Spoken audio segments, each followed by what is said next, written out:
Joining me now to discuss is CBS News political director Steve Chaggaris. Steve, thanks for joining us. It was literally a parade of almost every Republican who had a hand in crafting this plan. The president thanked all of them. What was your major takeaway?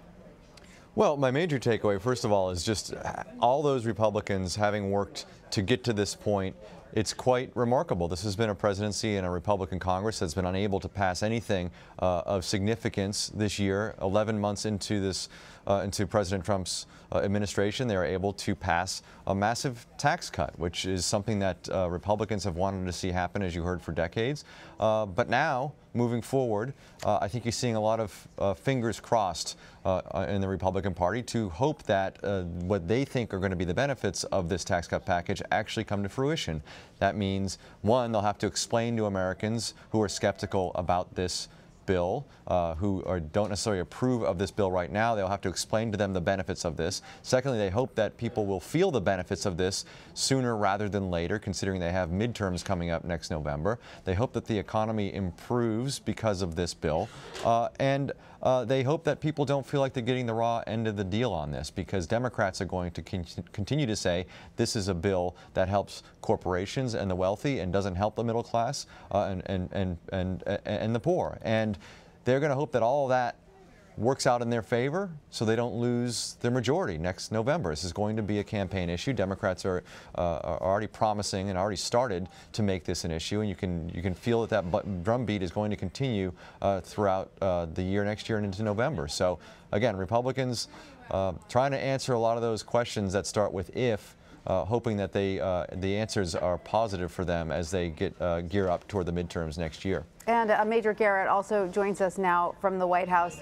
Major, that was a very self-congratulatory moment, sure, but there was nary or hardly a mention of Democrats or reaching across the aisle in any way. Is this sort of partisanship something that could come back and haunt Republicans down the line?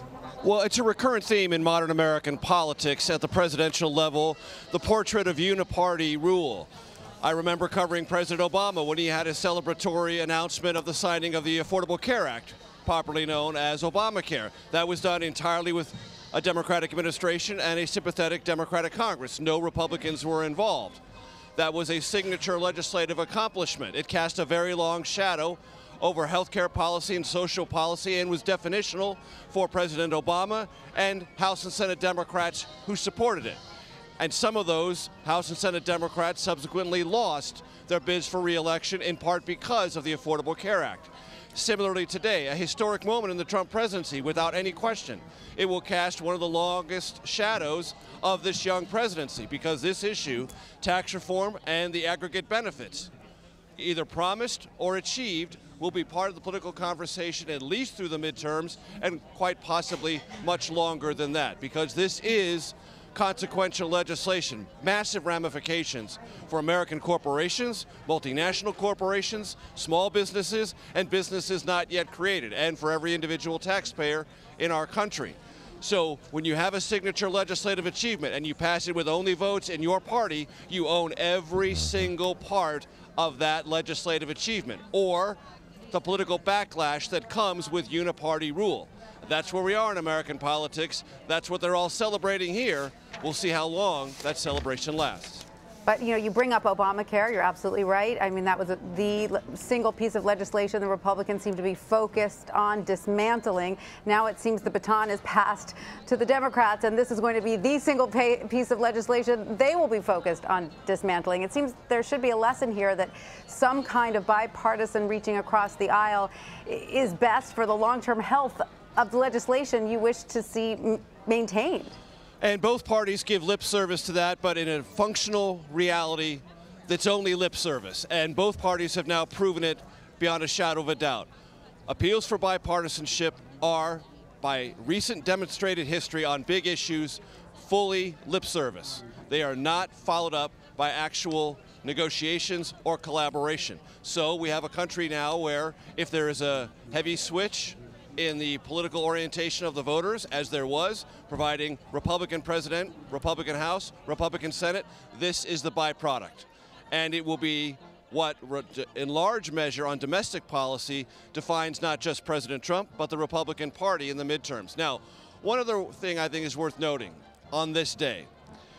I spent a lot of time on the campaign trail, and I spent a lot of time talking to Republicans who didn't know whether Donald Trump was a conservative, whether he believed in anything from an ideological point of view, whether he was versed in any of the underlying philosophical approaches to free market economics, and whether he would ever follow through on something of this kind that was this ambitious.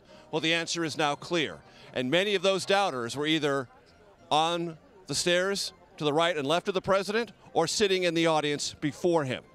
So for those in the conservative movement, those in the Republican Party who were skeptics of Donald Trump's either ideology, his conservatism, or his political abilities, they now have an answer on one of the most important issues that has, through what I think can be fairly described as a decade of turbulent times where Republicans have found themselves splitting apart on certain issues, on the one issue that has tended to constantly unify Republicans and conservatives, the president has delivered. Major Garrett, thank you so much for that. We're going to let you go. We know you have a very busy afternoon ahead of you. Indeed, Thanks so much. And Steve Chaggaris, we're going to go back to you. It was interesting hearing all of these Republican leaders speaking about elements of the legislation they were more invested in than others, and listening to Alaska Senator Lisa Murkowski talk about the ANWR drilling. I think a lot of people may not be aware of some of the other pieces that are folded into this legislation. Can you tell us a little bit about that? Well, first of all, I think every Republican who is involved in putting this together is going to try to take out of this what they can celebrate, right? And so you have the Alaska members of the Alaska delegation who are going to be out there talking about ANWR, something that Republicans have been trying to deal with and to accomplish for years. So now they're going to take that home and really sort of show that off and say, look, we're able to, with a Republican president and a Republican Congress, get the things done that you sent us to Washington to do, or at least that's what they're going to argue. So whether it's that issue, or whether it's the Obamacare individual mandate, these are issues that they're going to talk to at least Republican voters about. And again, this is something they're going to have to then sell to the broader American public as they gear up for future elections, whether it's the midterm or 2020. And it's interesting because Mitch McConnell, the Senate Majority Leader, said that, if we can't explain this, we ought to get into another line of work, which I think is a very sort of ominous statement, basically saying, we own this now, and now we have to sell this to the American people. And if not,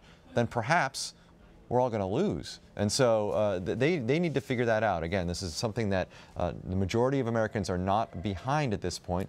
Major talked a lot about Obamacare and the fight that went on with Obamacare and the similar type of celebration among Democrats back when that was passed and signed into law. That was also an unpopular piece of legislation, and it took 7 years for that legislation to really come around to getting a majority of Americans behind it. It'll be very interesting to see how quickly, if at all, the effects of this tax cut are felt, and if they are felt in a positive way by a majority of Americans, because right now they're not even close. Yeah, and we were talking to a certified public accountant earlier about all the details in this bill, and they aren't even clear at this point, even to people whose business it is, to do taxes. So you're right. There's a lot that still has to be unpacked here. And Tanya, they may not be clear for a while. That's the thing. Everybody, you heard Kevin Brady, the congressman from Texas, say, mark these dates on your calendar, January 1st, because that's the day the new tax code comes into place. And then in February, look at your paychecks. The question is how much will you actually see in your paycheck? Yes, your tax rate goes down a little bit, but that's spread out over the course of the year. So you might not get a real sense of how much you're saving over the course of the year, but then it's really April of 2019. That's when people are really going to get a sense of how this tax cut affects them, because that's when they're filing their first tax returns based on next year's new tax code. That's going to be a date to watch. It, of course, happens after the midterms, right? So, again, this is an important time period between now and November for Republicans to sell something that people may not really understand what the effects are going to be until 6 months after the election. Well, there was a lot of talk about your paycheck in February, right? So I guess the implication is that everyone's going to see more money in their paycheck in February.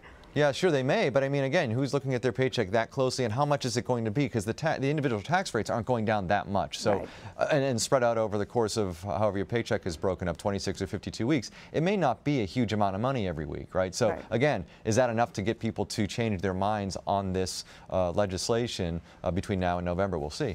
Yeah, absolutely. Steve Chaggaris, thank you so much for that. Thanks.